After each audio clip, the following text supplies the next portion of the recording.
ఈశ్వరాయ నరకాయ. ప్రతి ఒక్కరు అంటే చాలా వరకు ఇట్లా వేస్తే ఇసుక రాలనంత మంది ఏడికొస్తారో మీ అందరికీ తెలుసు కదా. కరధారణాయ కర్పూర కాంతి ధవళాయ జటాధరాయ. ఈ లింగాన్ని దర్శనం చేసుకోవాలంటే ప్రతి ఒక్కరికి ఎంతో అదృష్టం ఉంటే తప్పితే ఈ క్షేత్రానికి రారు. ఇక్కడున్న ఆ లింగం పైన బ్రహ్మసూత్రం కూడా ఉంది. రజనీశ కళాధరాయ కాలాంతకాయ భుజగాధిప కంకణాయ. నమస్తే సుమన్ టీవీ ప్రేక్షకులందరికీ వందేళ్ల ఆలయం సనాతన వైభవానికి స్వాగతం. Sponsored by Sharma gold company.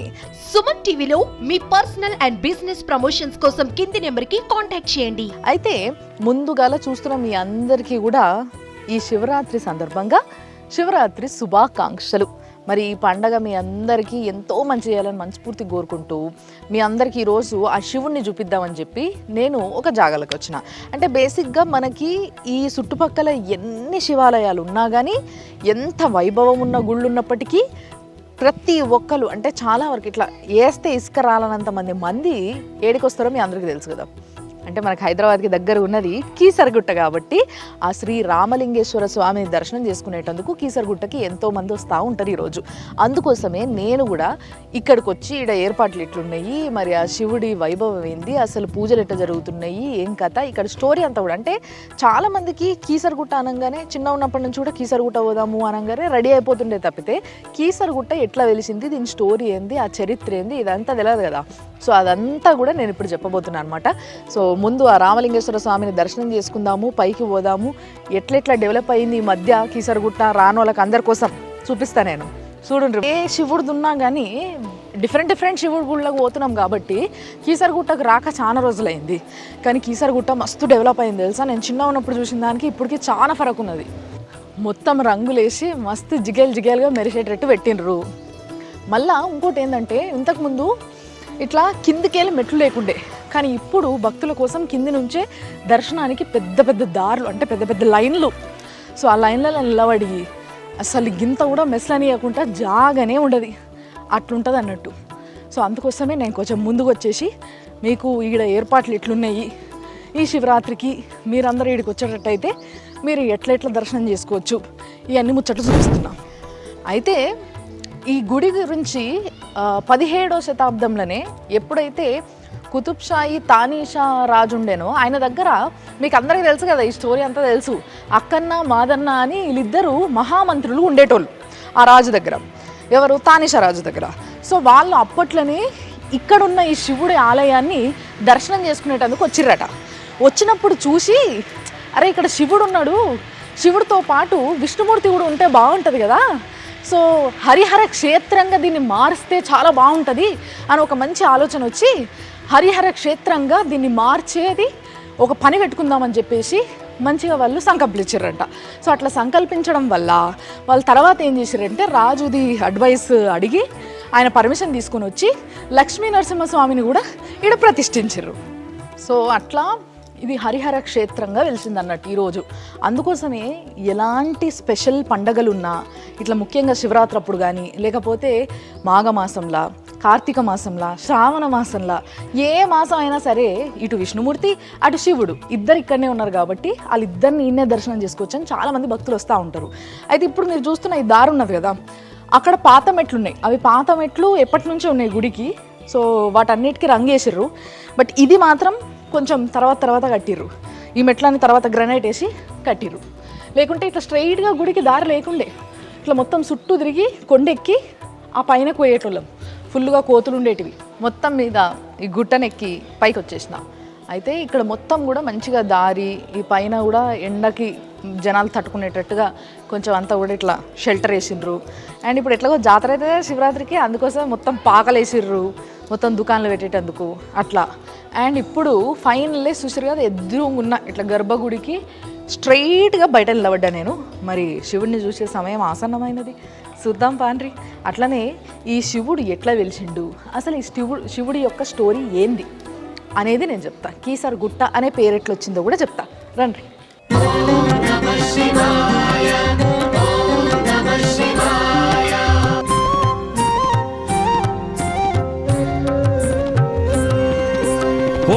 Bhimashankar Aruna Shiva భస్మాంగధర Aruna Shiva త్రినేత్రమూర్తి Aruna Shiva త్రిశూలధారి Aruna Shiva Aruna Shiva Karuna Shiva Arunachal Shiva Karuna Shiva Arunachal Shri Karuna Shiva Arunachal Shiva Karuna Shiva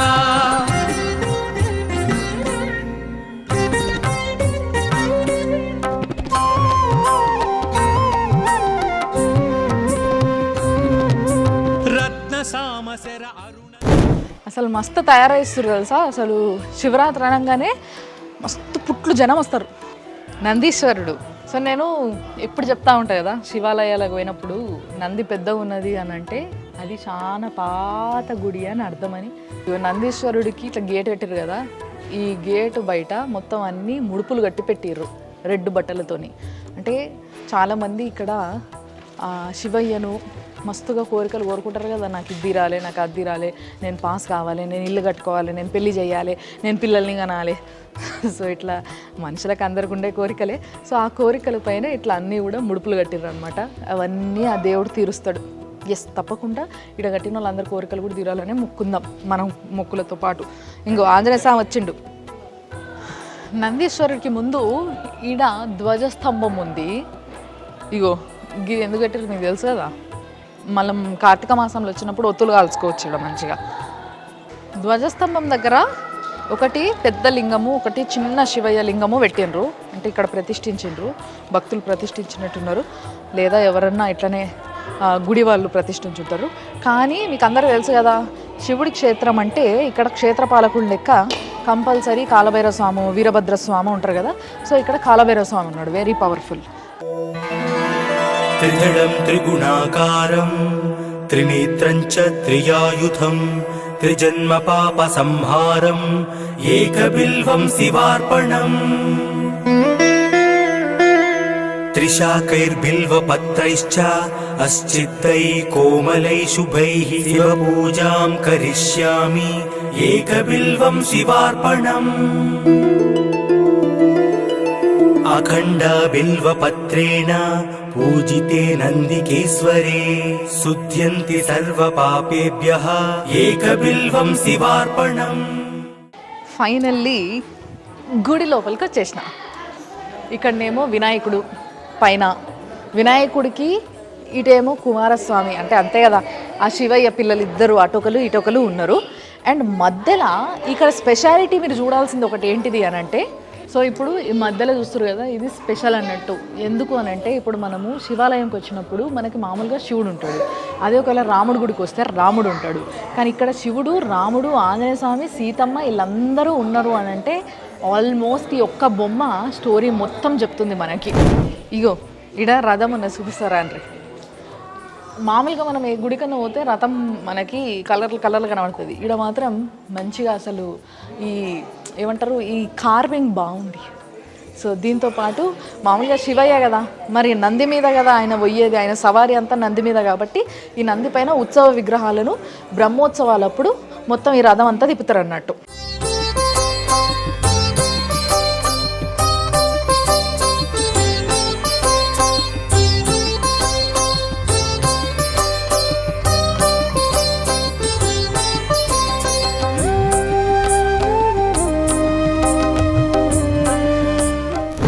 main గుడి లోపలికి వచ్చినాము. పాత పిల్లర్స్ ఇవి తెలుసు కదా మీకు, గ్రనైట్ పిల్లర్స్. ఈ గ్రనైట్ పిల్లర్స్ ఉన్నాయంటే ఎంత పాత గుడో ఇన్ని అర్థం చేసుకోవచ్చు. సో వీటికి జర్ర పెయింటింగ్ వేసిరు అంతే. సో ఫస్ట్ ఇక్కడ లోపల రాగానే భవానీ మాత, అంటే ఆ శివయ్య భార్య. సో భవానీ మాత ఉన్నది, మొక్కుందాం. కొంచెం ముందుకు రాగానే ఆ గర్భగుడికి బయట జస్ట్ లెఫ్ట్ సైడ్లో వినాయకుడు ఉన్నాడు, పెద్ద ఉన్నది వినాయకుడు విగ్రహం కూడా. అండ్ ఆంజనేయ స్వామి కూడా ఉన్నాడు. సో ఇప్పుడు మెయిన్ గర్భగుడిలో ఉన్న లింగాన్ని చూస్తున్నారు కదా మీరు. ఈ లింగం కూడా బ్రహ్మసూత్రం ఉన్న లింగం అన్నట్టు. చాలామంది పెద్దలు చెప్తా ఉంటారు, బ్రహ్మసూత్రం ఉన్న లింగాన్ని దర్శనం చేసుకుంటే అంటే ఒక్కసారి దర్శనం ఒక 10,000 దర్శనాలతో సమానం అని చెప్పి. సో అంత గొప్ప క్షేత్రం ఈ కీసరగుట్టలో ఉన్న రామలింగేశ్వర స్వామి క్షేత్రం. ఇక్కడ ఉన్న నందీశ్వరుడు అంటే గర్భగుడికి ఎదురుగా ఉన్న ఈ నందీశ్వరుడికి మంచిగా వెండి ఏమంటారు కవచాల్లాగా వేసిర్రు, తొడిగిచ్చిర్రు అన్నట్టు. సో ఇక్కడ నందీశ్వరుడికి అందరూ చెవుల కోరికలు చెప్పుకుంటారు అన్నట్టు. నేను కూడా నా కోరిక చెప్పుకుంటా, మీ అందరి కోరికలు కూడా తీరాలని చెప్తా. ప్రభుం ప్రాణనాథం విభుం విశ్వనాథం జగన్నాథనాథం సదానందభాజం. ప్రభుం ప్రాణనాథం విభుం విశ్వనాథం జగన్నాథనాథం సదానందభాజం. భవద్భవ్యభూతేశ్వరం భూతనాథం శివం శంకరం శంభుమీశానమీడే.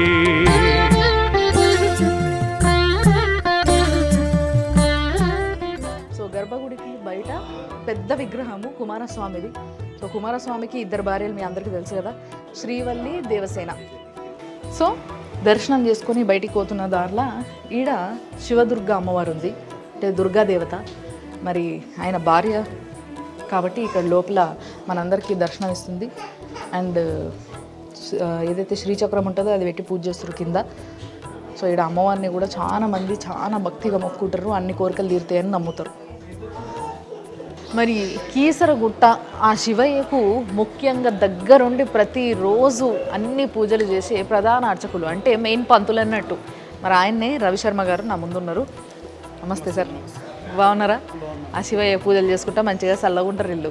సో మరి ఆ శివయ్యకి ముఖ్యంగా ఈ శివరాత్రి అప్పుడు కానీ అంటే బ్రహ్మోత్సవాలు లేకపోతే కార్తీక మాసంలో కానీ ఇట్లా పూజలు స్పెషల్ పూజలు చేస్తారు కదా, అట్లా ఏమేమి పూజలు చేస్తారు, ఎట్లా జనాలు వస్తారు, ఇక్కడ జరిగే స్పెషల్ పూజలు ఏంటి స్వామి? ఇక్కడ మనకు ప్రతి సంవత్సరం కూడా మాఘమాసంలో వచ్చినటువంటి మహాశివరాత్రి అత్యంత వైభవపేతంగా 6 రోజులు జాతర బ్రహ్మాండంగా పెద్ద ఎత్తున జరుగుతుంది. మనం తర్వాత కూడా మనకు కార్తీక మాసము, శ్రావణ మాసము, మరి దేవి నవరాత్రులు కూడా మనకు విశేషంగా జరుగుతాయి. ఇక్కడ స్వామివారి దగ్గర అమ్మవార్లు భవానీ, శివదుర్గ 2 అమ్మవారు ఉన్నారు. సుబ్రహ్మణ్యేశ్వర స్వామి, వినాయకుడు ఇలాంటి దేవతలను ఉన్నారు. ఇక్కడ విశేషం అంటే మనకు మహాశివరాత్రి పర్వదినంలో వస్తుంది మాఘమాసంలో. రేపు 8 తారీఖు మనకు శుక్రవారం రోజు వస్తుంది. మనకు 6 నుంచి 11వ తారీఖు వరకు అంటే బుధ, గురు, శుక్ర, శని, ఆది, సోమ 6వ తారీఖు నుంచి 11వ తారీఖు వరకు కూడా 6 రోజులు అత్యంత వైభవపేతంగా ఇక్కడ బ్రహ్మోత్సవాలు జరుగుతాయి. ఎందుకంటే ఈ యొక్క దేవాలయం కూడా హైదరాబాద్ కూతవేటు దూరంలో ఉంది కనుక భక్తులు లక్షలాది సంఖ్యలో వచ్చి దాదాపుగా ఒక 6 రోజులలో దాదాపుగా ఒక 3 నుంచి 4 లక్షల మంది కూడా ఇక్కడ స్వామివారిని దర్శించుకొని తరిస్తూ ఉంటారు. అట్లాగే ఇక్కడ స్వామివారు కూడా భక్తుల కొంగు బంగా ఉన్నారు అనుకునే ఇట్లా అధిక సంఖ్యలో భక్తులు వచ్చేసి స్వామివారిని దర్శిస్తూ తరిస్తూ ఉంటారు. అదే కాకుండా ఈ యొక్క ప్రాంతం కూడా చక్కగా కొద్ది వాతావరణం కూడా పచ్చగా ఉండేసరికి కూడా సెలవు దినాలలో మామూలుగా మనకు హైదరాబాద్ దగ్గర ఉంది సండేస్ అట్లా హాలిడేస్లలో కూడా ఎక్కువ మంది పబ్లిక్ వచ్చి స్వామివారిని దర్శించుకొని తరిస్తూ ఉంటారు. మరి ఇక్కడ రథం ఉంది కదా, రథసేవ ఎప్పుడు చేస్తారు? రథసేవ కూడా మనకు రథోత్సవం మనకు శివరాత్రి తెల్లారు మనకు కళ్యాణము ముందు శివరాత్రి ముందు రోజు జరుగుతుంది. శివరాత్రి రోజు అభిషేకాలు జరుగుతాయి. శివరాత్రి మరుసటి రోజు ఇక్కడ రథోత్సవం కూడా జరుగుతుంది. ఇక్కడ మొత్తం గ్రామంలో స్వామివారు తిరుగుతూ ఉంటారు. రథోత్సవం ఉంటుంది, పుష్పోత్సవం ఉంటుంది. 6 రోజులు గణపతి పూజతో ప్రారంభమై రుద్రయాగం కూడా ఉంటుంది. 6 రోజులు రుద్రయాగం చేస్తాం. మొదటి రోజు గణపతి పూజ, స్వామివారి కీసర గ్రామానికి ఇచ్చేస్తాం. మళ్ళీ 2వ రోజు మనం అదే స్వామివారి పైకి వచ్చి మనం ఎదుర్కొని ఆ రోజు రాత్రి మనం అమ్మాయిని ఎదుర్కొంటాం. వాళ్ళ స్వామివారిని అల్లుడు గారిని ఎదుర్కొన్నట్టుగా స్వామివారిని మనం వేద మంత్రాలతో భాజాపదంతో ఎదుర్కొని ఆ ముందు రోజు శివరాత్రి ముందు రోజు రాత్రి మనం కళ్యాణం జరిపిస్తాం. అంటే ఇప్పుడు గురువారం నాడు జరిపిస్తాం. అదే శుక్రవారం నాడు మహాశివరాత్రి పర్వదినం, శనివారం మీరు అన్నట్టుగా రథోత్సవం, ఆదివారం పుష్పోత్సవం, మళ్ళీ సోమవారం పూర్ణ అవుతో మహాశివరాత్రి బ్రహ్మోత్సవం ముగిస్తారు. చాలా సంతోషం స్వామి, తప్పకుండా మళ్ళీ కలుద్దాం. Thank you. సో ఇప్పుడు కీసరగుట్ట ఏంది, అసలు కీసరగుట్ట క్షేత్రము ఆ పేరు ఎందుకు వచ్చింది, అసలు ఆ క్షేత్రం ఎట్లా వెలిసింది, ఈ ముచ్చటనే ఇప్పుడు చెప్తా. నేను మంచిగా చెప్తా ఈనుండ్రి. సో యాక్చువల్గా మనం గుళ్ళ గమనించం కానీ వస్తాం, దర్శనం చేసుకుంటాం, మనం దేవుడు ధ్యాసలనే ఉంటాం, వెళ్ళిపోతాం టక్కున. కానీ గుడి లోపల ముఖ్యంగా గుడి లోపలికి వచ్చిన తర్వాత లెఫ్ట్ సైడ్ ఇగో ఇదంతా రాయి పైన చెక్కిండ్రు. సో రాయి పైన చెక్కి మరీ చాలా అద్భుతంగా కింద స్టోరీ రాశారు. బట్ మీ అందరి కోసం నేను ఈ స్టోరీని ఎక్స్ప్లెయిన్ చేస్తాను. సో యాక్చువల్గా ఏమైంది అని అంటే ఇంకో రాముడు, సీతమ్మ అండ్ ఆంజనేయ స్వామి వీళ్ళు మీకు అందరూ తెలుసు కదా, ఒకవేళ మ్యాప్ ఉంటే మ్యాప్ కూడా చూపించేసేదాన్ని అబ్బా. ఇప్పుడు అయోధ్య నుంచి వెళ్ళి వాళ్ళు ఎప్పుడైతే అరణ్యవాసం అంటే వనవాసం మొదలుపెట్టిర్రో అప్పుడు మెల్లమెల్లగా మొత్తం ట్రావెల్ చేసుకుంటూ వస్తూ ఉన్నారు. సో అప్పుడు మెల్లగా సౌత్ వరకు వచ్చిండ్రు అండ్ శ్రీలంకకు కూడా వేరు కదా, లంకకు వేరు కదా, రావణ సంహారం చేసిర్రు. రావణ సంహారం అయిపోయిన తర్వాత తిరిగి మళ్ళీ అయోధ్యకి వెళ్ళే సమయంలో ఇక్కడ ఆగిరు అన్నట్టు. ఇక్కడ ఆగి ఈ గుట్ట ఇదంతా చూస్తే, ఈ క్షేత్రం చూస్తే, అంటే అప్పటికి ఈ గుట్ట మొత్తం కొండలు అడవి ఉంటుండే కదా. సో ఇక్కడ చూసినప్పుడు ఇక్కడ ఒక శివలింగాన్ని ప్రతిష్ఠిస్తే బాగుంటుంది, ఇక్కడ లింగం పూజలు జరగాలి, అంటే ఆ శివయ్యకి ఇక్కడ పూజలు జరగాలి అని ఎందుకో ఆ రామచంద్రుడికి అనిపించిందంట. అనిపించేసరికి వెంటనే ఇక్కడ ఆగిపోయిందంట. ఆగిపోయి ఇగో తర్వాత నెక్స్ట్ ఫోటోలో చూడండి, ఇక్కడ ఆ హనుమంతుడికి, ఆంజనేయ స్వామికి చెప్పిండనమాట, హనుమా నువ్వు కాశీకి పోయి మంచి శివలింగం ఒకటి తీసుకుంట్రా, మనం ఈడ ప్రతిష్ఠించి పూజలు చేద్దాము, ప్రతిరోజు సంధ్యా సమయానికి లేదా పొద్దున 2 సార్లు ఇట్లా పూజలు చేస్తారు కదా. సో రాముడు కూడా అట్లా పూజ చేసేటోడు కాబట్టి నా కోసం ఒక లింగాన్ని తీసుకురా, నేను ఇక్కడ ప్రతిష్ఠిస్తా, కాశీకు అని చెప్పి కాశీకు పంపించిండంట ఆంజనేయ స్వామికి. అదే చెప్తున్నాను అనమాట ఇక్కడ. నెక్స్ట్ రయ్యమని వెంటనే ఆంజనేయ స్వామి, ఇక రాముడు చెప్పిన తర్వాత ఆంజనేయ స్వామి ఆగుతాడా, ఇక మంచిగా వాయు వేగంతో గాలిలో ఎగిరి అట్లా ఆంజనేయ స్వామి కాశీకి వెళ్ళిపోయింది అన్నట్టు. ఇక్కడ మన తెలంగాణ మల్కాజ్గిరి జిల్లాలో ఉన్న కీసరగుట్ట నుంచి వెళ్ళి, అప్పటికి ఇంకా కీసరగుట్ట అనే పేరు రాలేదు ఇక్కడ, బట్ అక్కడి నుంచి వెళ్ళి ఆంజనేయ స్వామి అయితే పోయిండు. తర్వాత ఆంజనేయ స్వామి పోయిన తర్వాత ఇగో ఇది కాశీనగరం, మీకు తెలుసు కదా కాశీలో గిట్టనే ఉంటాయి గుళ్ళు గోపురాలు. సో ఇది కాశీనగరం అన్నట్టు. సో కాశీలో మొత్తం ఇట్లా చాలా లింగాలు కనబడ్డాయి. అరే గిన్ని లింగాలు ఉన్నాయి, ఈ లింగంలో మరి ఏ లింగం స్వామికి నచ్చుతుందో, ఏ లింగం కోసం అని నన్ను పంపించిండో అన్న ఒక కన్ఫ్యూజన్తో ఏం చేయాలని అర్థం కాక వెంటనే ఆంజనేయ స్వామి ఇక్కడ కనిపించిన 101 లింగాలను అట్లా అని ఎత్తుకొని తీసుకొని వచ్చేసిండంట. బట్ అంతలోపు ఏం జరిగిందో ఆ స్టోరీ ఇక్కడ ఉంది. ఏంది అని అంటే, ఇప్పుడు సంధ్యావందనం చేసుకోవాలంటే సాయంత్రం టైంకి పూజ చేయాలి. సో ఎప్పుడైతే సూర్యుడు అస్తమిస్తాడో అంతలోపు పూజ చేసేయాలనేది ఒక రూల్ ఉంటుంది. సో ఆ రూల్ ప్రకారము పూజ చేద్దామంటే హనుమంతుడేమో ఇంకా వస్తలేడు, ఆ కన్ఫ్యూజన్లో అక్కడనే కొట్టుమిట్టాడుతున్నాడు. సో ఇక అయిపోతుంది, సమయం అయిపోయింది మన పూజ సమయము, కాబట్టి ఇట్లా పూజ చేయకుండా అయితే నేను ఉండలేనని చెప్పేసి ఆ శ్రీరాముడు ఆ శివుణ్ణి మొక్కుకొని కోరుకుంటాడు, అయ్యా ఎట్లా నేను ఇట్లా పూజ చేద్దాం అనుకుంటే నాకు ఇట్లా లింగం దొరకలేదు అని చెప్పేసి కోరితే, అప్పుడు వెంటనే శివుడే ప్రత్యక్షమయ్యి లింగ రూపంగా ఆయన ఇక్కడ వెలిసిండు అన్నట్టు. అంటే కీసరగుట్టలో మనం చూస్తున్న ఏదైతే లింగం ఉన్నదో అది స్వయాన ఆ ఈశ్వరుడు, ఆ శివుడే వెలిసిండు అన్నట్టు, స్వయంభూ లింగం అది. సో ఆ లింగం అట్లా రాగానే వెంటనే ఇక్కడ ప్రతిష్ఠించి ఆయనకు అన్ని పూజలు చేసిండ్రు. దాని తర్వాత అంటే ఆల్మోస్ట్ పూజ అయిపోయే సమయానికి ఆంజనేయ స్వామి ఆ 101 లింగాలను తీసుకొని వచ్చేసిండు. తీసుకొని వచ్చిన తర్వాత రాముడికి చూపిస్తే, ఇగో ఈ లింగంలో నాకు ఏది సెలెక్ట్ చేయాలనో అర్థం కాలేదు, ఏ లింగం అయితే కరెక్ట్ నాకు అర్థం కాలేదు స్వామి, నీకు కావాల్సింది నువ్వు తీసుకో, మిగతా అన్ని తీసుకుపోయి మళ్ళీ కాశీలో పెట్టేసి వస్తా అని చెప్పేసి ఆంజనేయ స్వామి అన్నాడట. కానీ అప్పటికే పూజ అయిపోయింది కదా. సో పూజ అయిపోయింది హనుమా, ఇంకెక్కడి పూజ అయిపోయింది, మొత్తం సూర్యాస్తమయం అయిపోయింది, నువ్వు వస్తావేమో అని ఇప్పుడు దాకా ఎదురు చూసినాము, కాబట్టి ఇంకా పూజ అయిపోయిందని చెప్పేసి లింగాన్ని చూపించిండట, శివుడే ప్రత్యక్షం అయ్యిండని చెప్పిండట. కానీ పాపం ఆంజనేయ స్వామి కోపం వచ్చి నేను ఇన్ని లింగాలు తీసుకొస్తే నా స్వామికి ఒక్క లింగం కూడా పూజకి పనికి రాకుండా అయిందా అని చెప్పేసి కోపంలో ఇగో తోకతోని ఇట్లా అన్ని లింగాలను సుట్టేసి ఇసిరిగొట్టిండు అన్నట్టు. అంటే అందరికీ అనిపిస్తుండొచ్చు, అదేంది ఆంజనేయ స్వామి శివుడిని అట్లా ఇసురు కొడతాడా అని.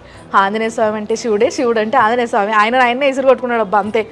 సో అట్లా ఇసిరి కొట్టినవన్నీ కూడా ఇప్పుడు మనం కీసరగుట్టకు వస్తే మీరు చూస్తారు, ఆ బయట కూడా మొత్తం గుట్ట మీద చెల్లం పల్లం అటోటి అటోటి లింగం ప్రతిష్ఠించడం అనుకుంటారు. కానీ యాక్చువల్గా నిజంగా చెప్పాలంటే ఆంజనేయ స్వామి కోపం గిసిరినా కానీ అవి లింగాలు ప్రతిష్ఠించినంత పని అయినాయి అన్నట్టు. ఆ లింగాలకు కూడా పూజ చేస్తారు, అభిషేకాలు చేస్తారు, స్పెషల్ డేస్ అప్పుడు చాలామంది జనాలు వచ్చినప్పుడు కూడా చేస్తారు. సో అట్లా ఇసిరి కొట్టిన లింగాలే మనం ఇప్పుడు చూస్తున్నాం. అయితే రాముడు అప్పుడు వచ్చి, ఎందుకు నీకు ఇంత చిన్నదానికి అంత కోపం ఆంజనేయ స్వామి అని చెప్పేసి ఆ స్వామిని కొంచెం కంట్రోల్ చేసి తర్వాత సరే నీ కోపాన్ని తగ్గించేటందుకు నీకు ఒక మంచి ముచ్చట చెప్తా. ఈ క్షేత్రం ఏదైతే ఉందో ఈడ లింగం ఎక్కడైతే అంటే స్వయంభూ ఆ శివుడే ఇక్కడ వెలిసి ఎంతోమంది పూజ చేస్తారు కదా, రానున్న తరాలు తర్వాత కాలాలు కూడా ఈ లింగాన్ని ఈ క్షేత్రాన్ని మస్తుగా పూజిస్తారు, జనాలు మస్తుగా వస్తారు.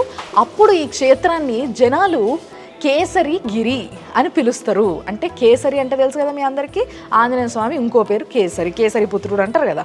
సో గిరి అంటే కొండ, ఎస్.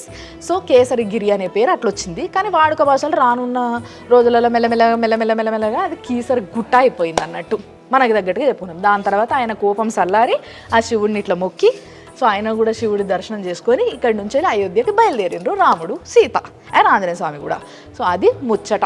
అందుకోసమే ఇక్కడున్న ఆ లింగం పైన బ్రహ్మసూత్రం కూడా ఉంది.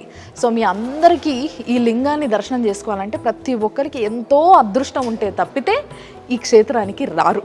కాబట్టి ప్రతి ఒక్కరూ ఈ శివరాత్రి అయినా శివరాత్రి తర్వాత అయినా సరే, ఎందుకంటే శివరాత్రికి మస్తుగా జనాలు ఉంటారు, శివరాత్రి తర్వాత అయినా సరే మీరు అందరూ వచ్చి తప్పకుండా కీసరగుట్టలున్న అదే కేసరి గిరిలున్న ఈ శివయ్యను దర్శనం చేసుకోవాలని నేను కూడా మనస్ఫూర్తిగా కోరుకుంటున్నా. ఆ శివయ్య ఆశీస్సులు అందరి మీద మస్తుగా ఉండాలని మనస్ఫూర్తిగా కోరుకుంటున్నా.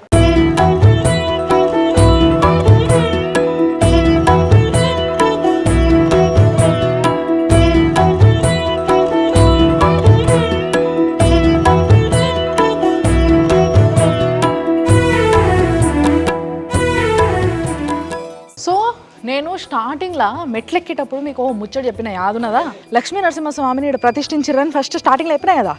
ఆ లక్ష్మీ నరసింహస్వామి దర్శనం చేసుకుందాం ఇప్పుడు.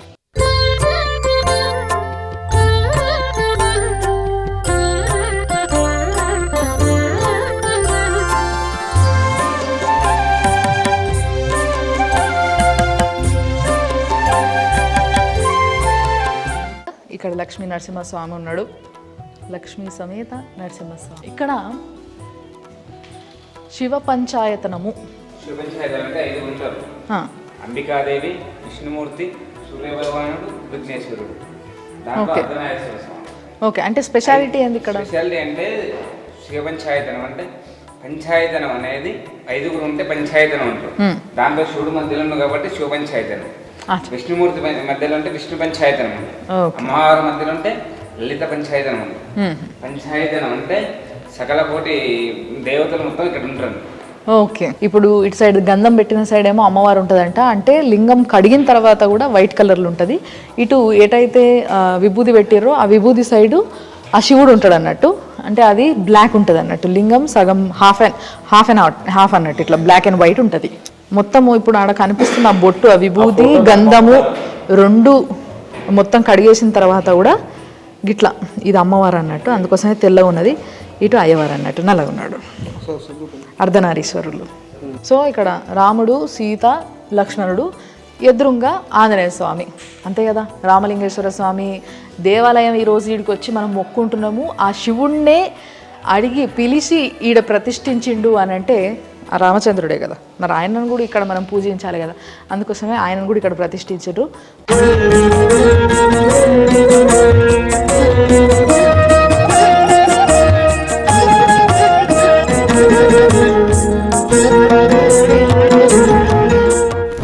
ఇప్పుడు మనం లక్ష్మీ నరసింహస్వామిని దర్శనం చేసుకున్న తర్వాత బయటికి పోతున్నాం, అంటే ఆల్మోస్ట్ ఎగ్జిట్ దగ్గర ఉన్నాం అన్నట్టు.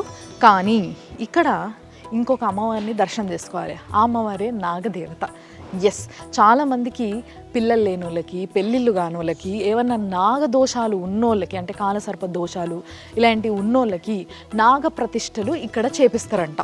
అండ్ నాగదేవత గుడి కాబట్టి పైన కూడా ఇట్లా పుట్ట లెక్క కట్టిర్రు, అంటే ఆకారము గోపురం అనేది అట్లా కట్టిర్రు. ఇక్కడ అమ్మవారు నాగదేవతను దర్శనం చేసుకుందాం రండి. నాగదేవత చూసారు కదా, ఈడ ఒక పాము సంచరిస్తూ ఉంటుందంట. అండ్ ఈ పుట్ట కూడా ఇప్పటి పుట్ట కాదు, ఇది ఏదో కాలం నాటి పుట్ట, చాలా పెద్దగా ఉంది. చాలామంది వచ్చి పూజలు చేస్తూ ఉంటారు.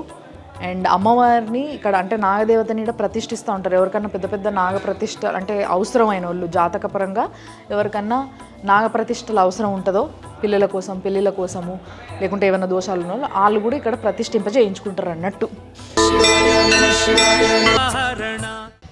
సో ఈ గుట్ట అట్లా ఆల్రెడీ ఫస్ట్ నుంచి ఉన్న గుట్ట, ఇదేమి కట్టిన గుట్ట కాదు, ఏం కాదు. సో ఆ గుట్ట మీద ఆంజనేయ స్వామి కోపం వచ్చి శివలింగాలన్నీ ఇసురుగొట్టిండని మనం అక్కడ స్టోరీలు చెప్పుకున్నాం కదా.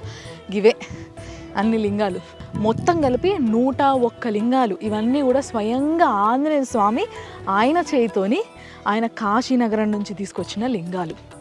సో ఆంజనేయ స్వామి ప్రతిష్ఠించిన లింగాలని చెప్పుకోవచ్చు. ఆంజనేయ స్వామి ప్రతిష్ఠించిన లింగాలు ఇక్కడ, ఆ శ్రీరామచంద్రుడు ప్రతిష్ఠించిన లింగం లోపల గర్భగుళ్ళ. సో లింగాలు చూసారు కదా, ఇక్కడ ఒక లింగం ఉన్నది. ఇదే కాకుండా గుట్ట అటువైపు కూడా చూడాలి మీరు. సో ఇక్కడ అని చెప్పలేకుండా గుట్ట నిండా లింగాలే. ఇవన్నీ ఆంజనేయ స్వామి ఆయన చేతులతోని పట్టుకొని తెచ్చిన లింగం కాబట్టి నేను కూడా ఫీల్ అవుతున్నా. సో ఇట్లా మొత్తం గుట్ట నిండా లింగాలు ఉన్నాయి. అండ్ ఊరు మొత్తం కనబడుతుంది చూడండి, మంచి ఎంత అందంగా ప్రశాంతంగా హాయిగా ఉందో. అసలు చల్లటి గాలి, పచ్చదనము, మంచి హాయి ప్రశాంతంగా. ఎప్పుడైనా వీకెండ్ అప్పుడు రావాలనుకుంటే వస్తే మస్తుగా ఎంజాయ్ చేయొచ్చు. ఇక్కడ మీరు వచ్చినప్పుడు దర్శనానికి దర్శనము అవుతుంది, కొంచెం టైం కూడా స్పెండ్ చేయొచ్చు. గుట్ట మీద బయట మొత్తం అన్ని దర్శనాలు అయిపోయిన తర్వాత లాస్ట్కి ప్రశాంతంగా ఈడొచ్చి కూసుండంగా కనిపించేది ఆయన్నే, ఆంజనేయ స్వామి. సో ఈ క్షేత్రానికి పాలకుడు అంటే ఈ క్షేత్రాన్ని రక్షించే దేవుడు కాబట్టి, క్షేత్రపాలకుడు కాబట్టి ఆంజనేయ స్వామిని ఇట్లా బయట మళ్ళీ సెపరేట్గా గుడి కట్టి పెట్టిర్రు అన్నట్టు. సో ఇగో ఇది కూడా ఒక ఆధారం అన్నట్టు. ఆంజనేయ స్వామి ఇసిరేసినప్పుడు ఇట్లా ఇరిగిన లింగం. కానీ లింగం యొక్క స్పెషాలిటీ ఏంది అని అంటే, లింగం ఎన్ని ముక్కలైతే అన్ని ముక్కల్ని సెపరేట్గా పూజ చేసుకోవచ్చు. ఎస్, అంటే ఇప్పుడు మామూలుగా మనది ఏదైనా విగ్రహము, ఏదైనా దేవుడి విగ్రహము ఇట్లా ఇరిగింది అంటే దాన్ని తీసుకుపోయి గుళ్ళలో పెట్టేసేస్తారు కదా. ఇది అట్లా అవసరం లేదన్నట్టు. బేసిక్గా ఒక్క లింగం ఏదన్నా ఇరిగిపోయింది అని అంటే దాని ప్రతి ముక్క ఒక లింగం కింద సమానం. సో ప్రతి ముక్కకి పూజ చేసుకోవచ్చు, ప్రతి ముక్కకి అభిషేకం చేసుకోవచ్చు. అదే లింగం స్పెషాలిటీ.